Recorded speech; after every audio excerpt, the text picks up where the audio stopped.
It is in the shadow of space that mysteries beyond human understanding can be found.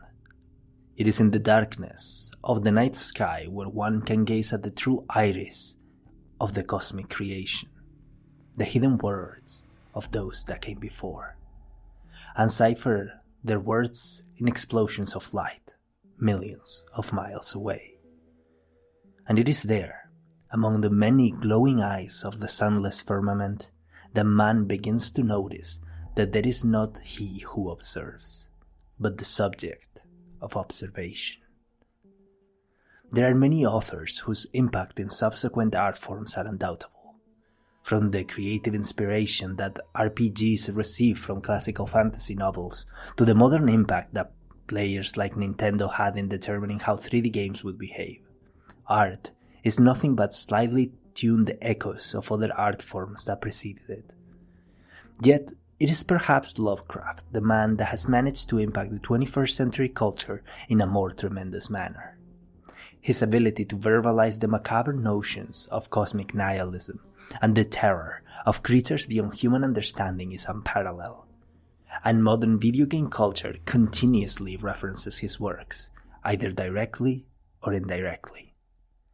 A place where I did not expect to find many references to Lovecraft is Pokémon, but today we will talk about precisely that, how Pokémon tips its hat towards Lovecraft in perhaps the most terrifying group of entities created for any of these games. We're gonna talk about Ultra Beasts. Welcome to Rebel Culture. If you enjoy our content, then please hit like and subscribe. But first, let's begin with a story. In the tropical region of Alola, there are stories of a moon and sun legendary Pokémon that were capable of opening rifts in space and magically transporting themselves to another plane of existence. The few ancient citizens of Alola who dare gaze into such rifts would never speak of what they saw inside, but anecdotal accounts remember the faces of those that did indeed set eyes upon the space-time distortions completely frozen in utter terror.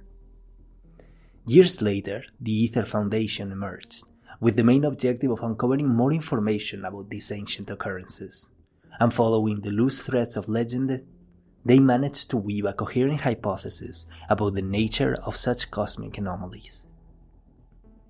They had up until that point been successful at discovering a single instance of access of what the Foundation called Ultra Space.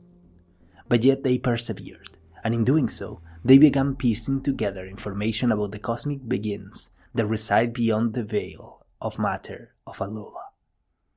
The research led them to call these beings Ultra Beasts, and the more they learned about them, the more that they became worried about their power, and the tremendous damage they might have done had they been able to bleed into our world through the Ultra wormholes created by Pokémon designated to be Solgaleo and Lunala. They did, as humans often do, come to the natural conclusion of a terrified mind, the desire to either dominate or eliminate the source of their dread. And so two projects were undertaken at the Foundation, the Beast Killer Project and the Beast Ball Project. The Beast Ball Project sought to configure a Pokéball capable of assimilating and containing one of these Ultra Beasts, while the Beast Killer Project wanted instead to develop a beast under their own control that could battle such beings. The Ether Foundation based their design for the champion in the most powerful Pokémon in existence, the one referenced to by many names, be it the original one, Almighty Sinnoh, or Arceus, the god Pokémon. In so doing, the Ether Foundation, with its head scientist Lusamine in charge, managed to synthetically create this new being based on the holy design of Arceus, and they named it Type Null. However, this project was not successful, as the beast proved to be not powerful enough to battle the Ultra Beast. This pushed Lusamine to the very edge of insanity, where she sought to use the power of Cosmog, a Pokémon related to the Realm Shifter legendary beings Lunala and Solgaleo, to forcibly open our Ultra wormhole and bring these cosmic monsters to Alola. Hey, if you're enjoying this video, please consider subscribing to Rebel Culture. We're a new channel and appreciate each and every one of you that subscribes. So thank you. But now, let's go back to the video. I will never stop being fascinated at the subtlety with which Game Freak is able to introduce concepts of such magnitude as multiverses, time travel, and cosmic horror into the relatively tame and self-contained world of Pokémon without breaking the internal consistency of the universe that they have so carefully curated. The advent of the Ultra Beast in Pokémon Sun and Moon opened the door to a corner of the Pokémon universe that I never expected they could explore. The feeling of dread that spawns out of the sheer unnatural composition of these beings is a really interesting angle to explore cosmic horror through, while still remaining in line with Pokémon as a world full of mysteries that can be solved. Pokémon, through the role of Lusamine as the head of the Foundation, explores also topics that are present in Lovecraft's writings, such as those of despair and terror suffered by protagonists that are met with events that they cannot easily marry with their notion of rationality. The existence of other dimensions or planes of existence in the Pokémon universe is not a foreign concept to the series, but with Ultra Space, it is the first time that such topics seem completely alien to the notion of what Pokémon is. The designs of the Ultra Beast Pokémon also defend this notion of them hailing from a very much un-Pokémon-like world. The ethereal design of Nihilego evokes jellyfish crossed with a vanishing extraterrestrial feature.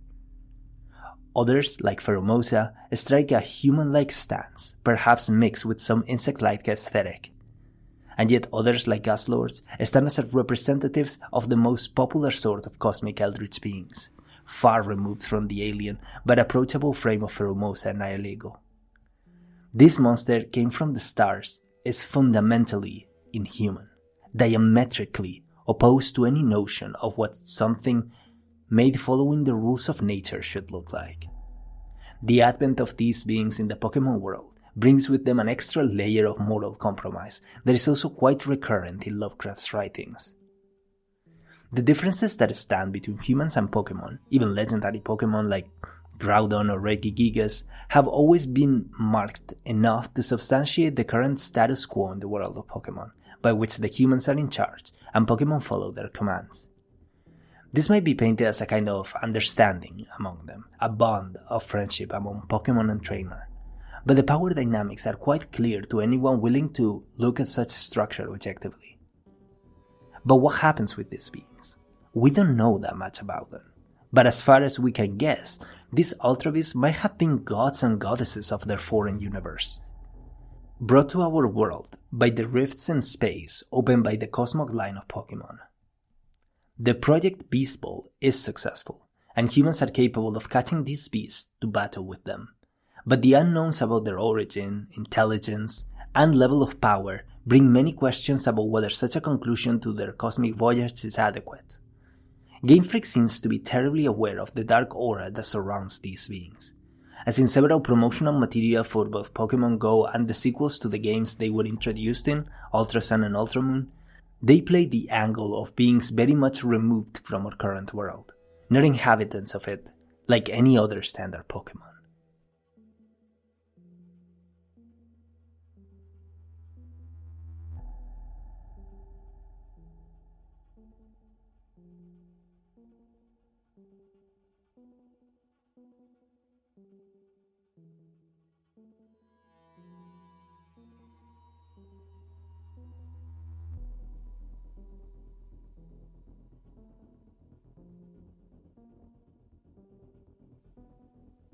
The way that the Ultra Beasts are depicted in those promotional clips for Pokémon Go is not a coincidence. Not even particularly scary Pokémon like Ghost types receive such a treatment from the company.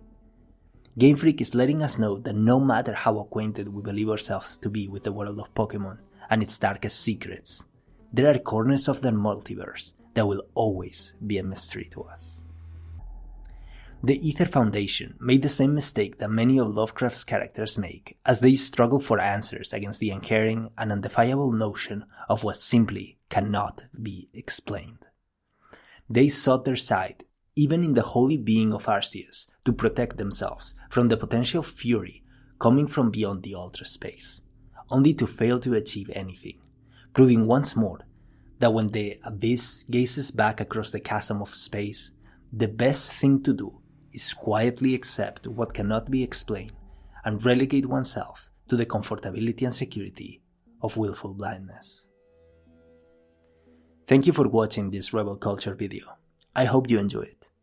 If you did, please hit the like button and consider subscribing to remain in the know about our upcoming videos. Here are some more Pokémon videos like our analysis of Giratina's true essence and a similar video we made about the role of cosmic horror in the Kirby franchise. Beyond that, thank you once again for watching, and I will see you in the next one.